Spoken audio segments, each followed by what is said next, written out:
안녕하세요, 고플런스입니다. 많은 분들이 자기가 살고 있는 곳에서 일하고 싶어서 국가직 공무원 대비 경쟁률도 상대적으로 낮은 지방직 공무원을 준비하실 텐데요. 저 또한 그런 이유로 지방직 공무원을 준비했었고 약 3년간 지방직 공무원 생활을 했습니다. 현재 공무원 준비를 생각하고 있거나 준비를 하시는 분들이 앞으로 공무원을 합격하고 나서 현실적으로 겪을 일에 대해 말씀드려 공무원 준비 시 도움이 되셨으면 좋겠고, 또한 누구나 하고 싶은 직장인 공무원이 꼭 답은 아닐 수도 있다는 생각에 대해서도 말씀드려 보겠습니다. 우선 여러분들은 지방직 공무원 합격 후 본격적으로 출근을 하면 이런 현실을 직면하실 겁니다. 첫 번째, 생각보다 훨씬 더 적은 월급을 받으실 겁니다.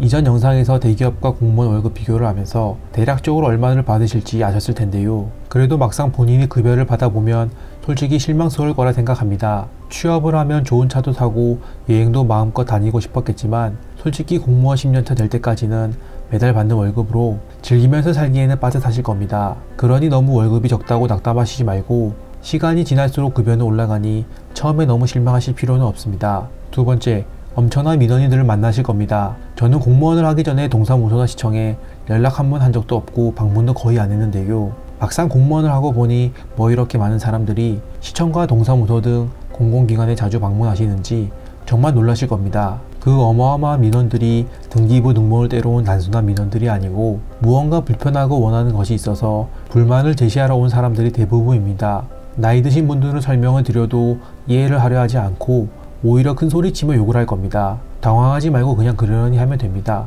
공무원 생활하시면서 욕먹는 거는 일상이니까요. 그런 것들에 일일이 스트레스 받으시면 일하시기 힘드실 겁니다. 그리고 국민신문과 같은 사이트에 궁금한 것이나 불만사항에 대해 인터넷으로 너무 쉽게 민원 접수를 할 수 있어서 갈수록 일거리가 많아질 겁니다. 어쨌든 민원이 접수되면 내용에 상관없이 무조건 답을 해야 하는 게 공무원의 업무이거든요. 세 번째, 진짜 공부를 많이 해야 합니다. 누구나 인터넷을 통해 쉽게 정보와 자료를 얻을 수 있기에 내가 하는 업무에 대해 어설프게 알고 있으면 오히려 민원인들한테 당하기 쉽습니다. 앞으로는 더욱더 똑똑한 민원인들이 많아져서 민원인들을 설득시키기 위해서는 계속 공부를 하셔야 할 겁니다. 놀고 먹는 공무원 이야기는 어느 시절인지 모르겠습니다. 어쨌든 지금 시대는 확실히 아닌 것 같습니다. 네 번째, 생각보다 스마트하고 프로페셔널한 직장 선배들이 없다는 것을 보고 놀라실 겁니다. 일도 잘하면서 인간적으로 배울 것이 많아 멘토로 삼고 싶은 사람이 거의 없을 거라는 말인데요.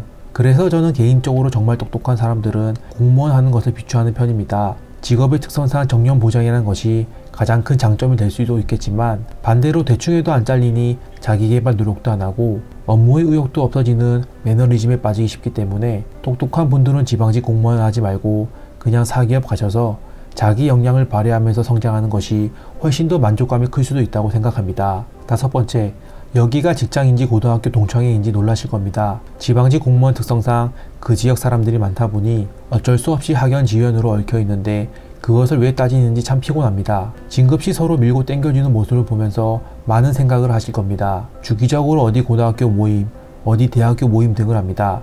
그런 것이 긍정적 효과를 주면 좋은데 제가 보니까 그냥 술 먹고 노는 거지 별로 공무원 조직에 큰 도움이 안 되는 것 같습니다. 여섯 번째, 그 지역에서만 잘하고 그 지역에서 공무원 직장을 얻은 마인드가 좁은 어마어마한 꼰대 상사들을 보실 겁니다. 우물 안의 개구리일 뿐인데 지방에서 공무원 한다고 뭐가 그렇게 잘났는지 목에 힘 들어가고 자기 잘났다고 하는 사람들이 있습니다. 일곱 번째, 이상한 민원인들을 만나실 겁니다. 어떤 민원인들은 자기가 지역 유지라고 말하면서 내가 시장이랑 친하다니 아니면 과장이랑 친하다니 하는 등 쓸데없는 말을 하는 민원인들이 많이 보실 겁니다. 이런 민원인들의 특징은 법으로 안 되는 것들을 들고 와서 담당 공무원이 안 된다고 하면 그때부터 떼를 쓰면서 내가 누구누구를 알고 내가 누군지 아냐며 이상한 소리를 하기 시작합니다.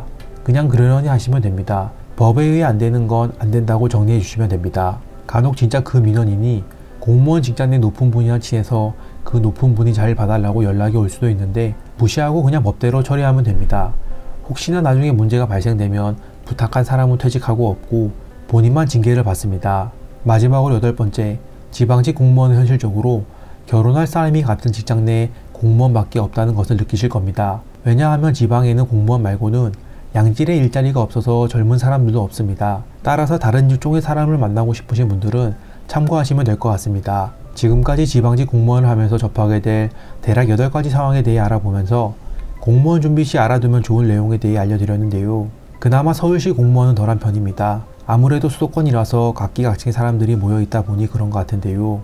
저도 근무 당시 이런 지방직 공무원 문화들이 싫어서 서울시로 전출 가는 동기들이 많았습니다. 말씀드리다 보니 너무 지방직 공무원이 안 좋은 이야기만 한 것 같은데, 하지만 공무원이 좋은 점도 분명 더 많다고 생각합니다. 이 영상의 핵심은 공무원의 안 좋은 점에 대해 얘기하는 것이 아니라, 외부에서 보면 좋아 보이는 직업도 직업의 만족도는 사람마다 다르기 때문에 누구에게는 생각만큼 좋은 직장이 아닐 수도 있어서 절대적으로 좋은 직업은 없다는 것이죠. 대한민국 대부분의 청년들이 대기업과 공무원만을 원하는 게 현실이지만 될 수 있는 사람들은 소수로 한정되어 있습니다. 우리 주변만 둘러보아도 과연 몇 명이나 저런 직업을 갖고 있을까요? 아마 별로 없을 겁니다. 하지만 세상에는 할 일이 너무 많기 때문에 대기업 공무원 안에도 다들 잘 먹고 잘 살고 있습니다. 본인이 공무원을 해야 할 이유가 없다면 공무원 준비가 답은 아니라고 말씀드리고 싶은 게, 자신을 객관적으로 한번 보셨으면 좋겠습니다. 내가 공무원 시험에 합격할 사람인지는 본인이 정확히 알 거라 생각합니다. 현실적으로 본인이 시험에 합격할 확률이 적다면 아까운 청춘을 독서실에서 낭비 말고 시선을 다른 데로 돌려 다른 일을 알아보는 게 더 좋을 수도 있습니다.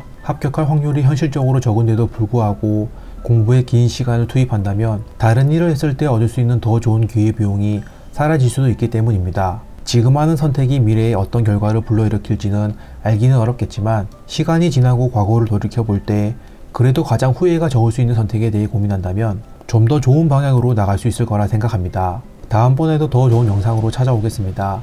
구독과 좋아요 터치 하나로도 다음 영상을 만드는 데 정말 큰 힘이 되니까 마음에 드셨다면 구독과 좋아요 알림 부탁드립니다. 감사합니다.